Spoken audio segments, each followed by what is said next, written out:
accomplished in the earth, because we all have a vision. And our vision, contrary to what medicine would say, our vision remains intact, irrespective of our age in years.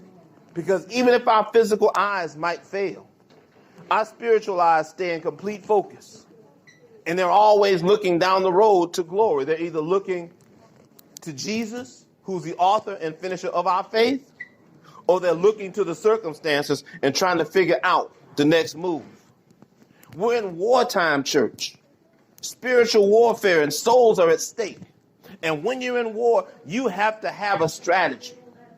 And the strategy when America goes to war is held by the Pentagon. And at the Pentagon, there's a group of individuals called the Joint Chiefs of Staff, because the magnitude of what's at stake is always too much for just one person to handle. Can I let you in on a little secret? We have a Pentagon. It's called the Trinity, the Father and the Son and the Holy Spirit. And they're constantly in the war room, strategizing against the enemy.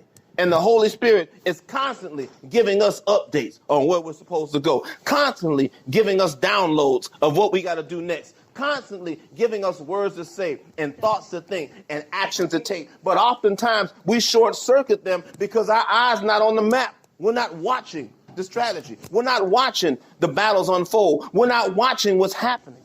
We get so caught up in, oh, I got to do this over here because it's going to make me some money.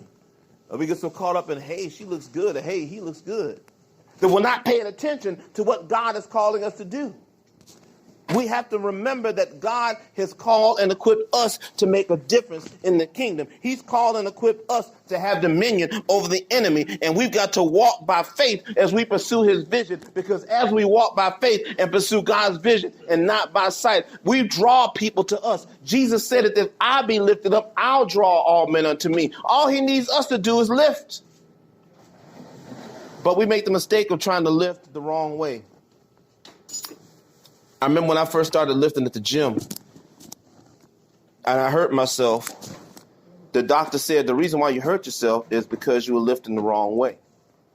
You were trying to take too much of the weight on an area, catch this, so that was never designed to support the weight. You were designed to lift the weight, to benefit from it. But that muscle that you were trying to use was not designed to support that much weight. That muscle needs support from muscles that are much bigger and much more equipped to handle the brunt of the weight, so that the weaker muscle can get the benefit of the weight. God works in our lives the same way. We want to walk in the position of God in the situation when God needs us to be the creation. We want to be the creator of the circumstance when God's like, I just need you to be the creation in the circumstance. I need you to trust in me with all of your heart and lean not to your own understanding, but in all of your ways acknowledge me. That's how you win. You win by walking by faith. And as you walk by faith, you begin to draw others into your circle, because instead of trying to lift the heavy things, like trying to lift the situation with your bare hands, you lift up your head. From whence comes your help? Knowing that your help comes from the Lord.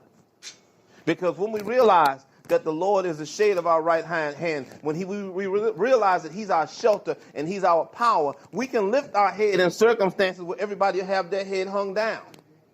Being in clinical psychology and studies, I realize that we're prone to follow what other people do.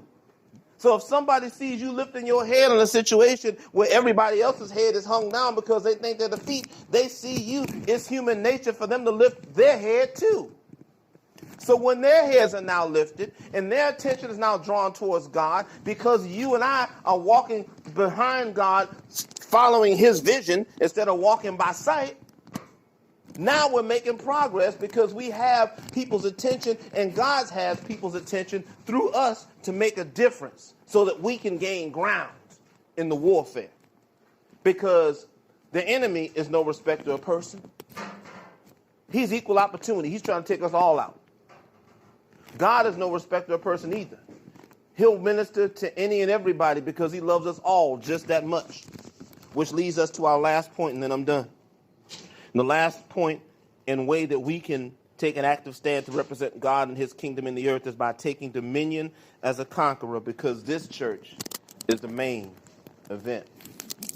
We have to realize that everything that's taking place now is the main event. Every day in our lives is the main event. That's why Jesus went on to say that the kingdom, as sure as you're born of a woman, the kingdom suffers violence, and the violent taketh by force. In other words, the preliminaries are over. All the prelim, all the undercard stuff is over. Whether you believe it or not, you are involved in the fight of your life, because it is a fight for your life. And whether you believe it or not, no matter how important things might seem, that fight is the main event in our lives. Which means we have to give it our undivided attention. We've got to give it our all. We've got to give it everything we've got. We've got to press and fight to the point that we have nothing left, and then find more. We've got to do like Dwayne Johnson said in Workout Time. When you reach your end, that's where your work begins. When you have nothing else to give, that's where the work starts. That's where gains come from. Gains come when you have nothing left. When it's not me anymore, that's when I know that God is up to something big. When the dream is so big that I know that there's no way that I can complete it, that's when I know that God is up to something big. When it's something that I can't even wrap my head around, that's when I know that God is about to make a major advance and launch a major offensive. And God is in the hour now where he desires to launch a major offensive through each and every one of us to do damage to the kingdom of darkness.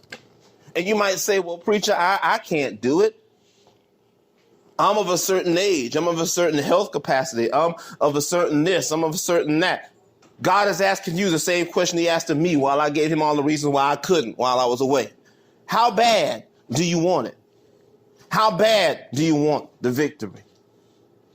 I honor veterans from every war because they made the decision to go and fight for something much greater than themselves. And they had the blessing to come home. So whether it was my dad that went to Pearl Harbor, or the men that went to Normandy, or the men and women that went to Iraq, or the men that went to Korea or Vietnam, you made the decision to fight for something greater than yourselves. And if you understand the art of war works under the premise of, in order to get the victories needed to ultimately claim victory, there has to be an initial battle. And the initial battle is always the hardest battle to fight. And it's always the most gruesome. And it's always the bloodiest battle. In World War II, it was D-Day. It was a Normandy invasion. The push through Europe to ultimately take Berlin couldn't start if victory hadn't happened at Normandy. History records that more men were lost on that day in World War II than at any other point in time in offenses in the theater of Europe. What am I saying? I'm saying that we've got to understand that we're in the main event right now. And it comes down to, it's either going to be us or it's going to be the enemy. And I'm here to let you know that we're on the winning side. We've got to make the decision to take the fight to the enemy.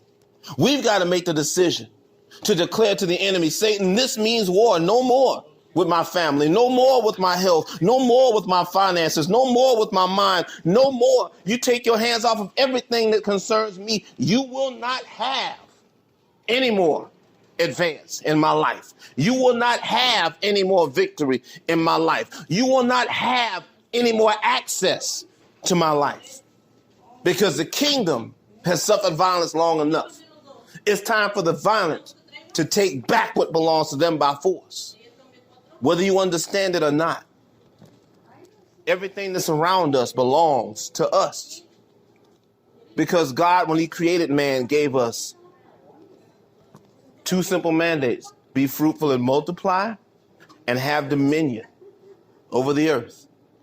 We already are positioned to walk in dominion. God gave us the victory. It's up to us to take back what God has given us. If your parents or your loved one gave you something that's precious to you and a bully came along and took it away from you, I'm pretty sure you do all you could to take it back because it means something to you. God should mean enough to us to take back everything